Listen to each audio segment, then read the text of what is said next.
माधुरी हत्तीणीला गुजरातच्या वनतारामध्ये स्थलांतरित केल्यानंतर कोल्हापूरचे नागरिक अस्वस्थ आहेत आणि त्यामुळे माधुरीला परत आणण्यासाठी कोल्हापूरकरांनी मोठा लढा उभारलाय। माधुरीला परत आणण्यासाठी हजारो कोल्हापूरकर एकवटलेले आहेत, रस्त्यावर उतरलेले आहेत आणि त्यामुळे माधुरी नेमकी कशी आहे, तिच्यावर कोणते उपचार सुरू आहेत, पाहूयात या संदर्भातला आमचा स्पेशल रिपोर्ट।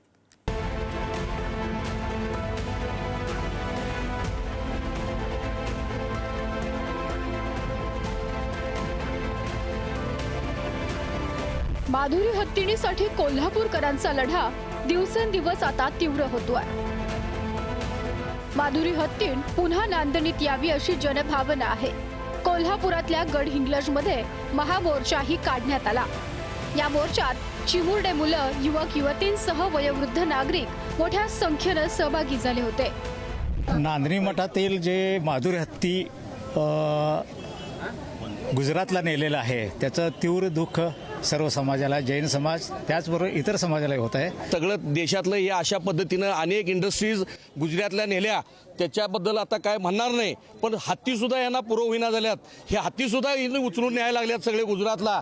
एक रॅकेट तयार झालेला आहे आणि फक्त या नांदणी मठाच्या माध्यमातून हा प्रचंड कोल्हापूरकरांनी विरोध केला। 38 वर्षामध्ये त्याची देखभाल आम्ही केलेली आहे, त्यामुळे निश्चितपणाने ही कोल्हापूरची अस्मिता कोल्हापूरला परत मिळाली पाहिजे। पेटाच्या याचिकेनंतर नांदणीच्या मठातील माधुरी हत्तीणीची रवानगी गुजरातच्या वंतारा सेंटरमध्ये झाली, पण माधुरीचा विरह नांदणीकरांना सहन होत नाहीये। स्थानिक पातळीवरची आंदोलनं, मागण्या, निवेदनं करून थकल्यानंतर आता कोल्हापूरकरांनी थेट रस्त्यावर उतरून लढा पुकारलाय।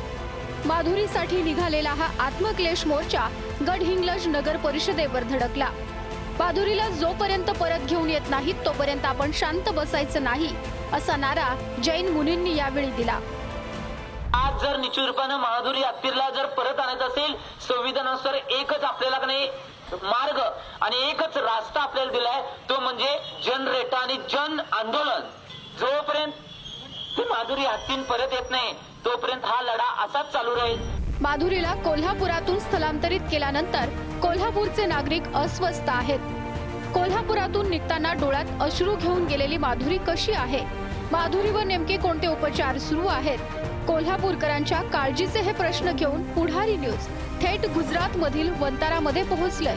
समोरचा उजवा पाय आहे आणि मागचा जो डावा पाय आहे, जेव्हा ती चालते तेव्हा त्यात थोडंसं लंगडून असल्यासारखं चालते। तिच्या नखावरून आम्हाला जेव्हा आम्ही वरून बघितलं तेव्हा तसं आम्हाला समजून आलं की याच्यात नक्कीच बोन इन्व्हॉल्वमेंट असणार, त्यामुळे आम्ही तिचा एक्सरे घेतला आणि ते जर आपण बघितलं तर नंतर जर याची आपण वेळीच काळजी नाही घेतली तर नंतर ते एक सिरियस इंजुरीमध्ये ते जखम कन्वर्ट होते। म्हणजे जे तुटलेले हाडं आणि बाकी आहे ते तिथे ते जसं as a foreign body act करतात आणि ते जखम वाढत जाते, मोठी होत जाते आणि मग हत्ती आपण त्याला चालता येत नाही। कोल्हापूरच्या नांदणीतून गुजरातच्या वंतारामध्ये नेण्यात आलेल्या माधुरी हत्तीणीला परत आणण्यासाठी कोल्हापूरकरांनी मोठा लढा उभारलाय। माधुरीला परत आणण्यासाठी हजारो कोल्हापूरकर एकवटलेत, रस्त्यावर उतरलेत। माधुरी हत्तीणी बरोबर निर्माण झालेल्या भावनिक नात्याचा प्रत्यय गेले काही दिवस सर्वांनाच आलाय। त्यामुळे आता माधुरी हत्तीणीच्या वाटेकडे कोल्हापूरकरांचे डोळे लागलेत। किरण ताजनेसह शेखर पाटील, पुढारी न्यूज, कोल्हापूर।